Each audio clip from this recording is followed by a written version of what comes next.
Olá, bem-vindos a mais um vídeo da TecGauss.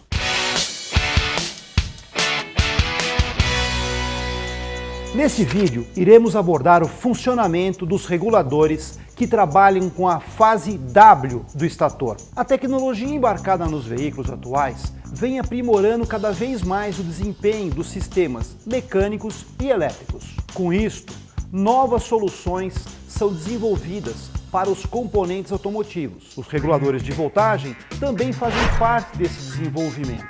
O regulador de tensão ou regulador de voltagem é um componente elétrico automotivo que, trabalhando em conjunto com o alternador, é responsável por regular, ou seja, manter a tensão de saída do alternador estável, mesmo quando submetido a variações de carga. Podemos diferenciar os tipos de reguladores como reguladores convencionais ou discretos, que normalmente possuem 3 ligações, D+, DF e D-.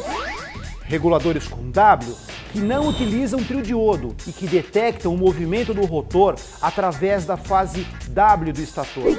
Reguladores microcontrolados ou multifuncionais, os quais têm vários terminais e possuem diversas funções, além da regulagem da voltagem. Reguladores que fazem comunicação com a central do carro, normalmente usando tecnologia tais como RedLIN, CAN e outras. Vamos explicar então como funcionam os reguladores que usam o sinal do W. O alternador, inicialmente parado, recebe uma tensão da bateria através da chave de ignição. Ao darmos a partida no motor, o alternador entrará em movimento. Teremos assim, em cada uma das fases do estator, uma tensão gerada, a que chamamos de tensão alternada. Este sinal é o W.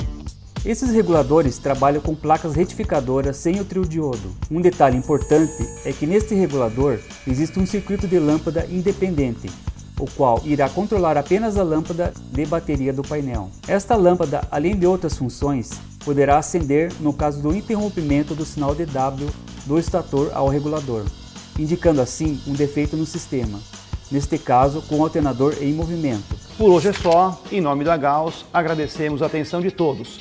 E até o próximo vídeo da TecGauss. Entre no site da TecGauss e conheça os outros serviços que nós temos para você, aplicador.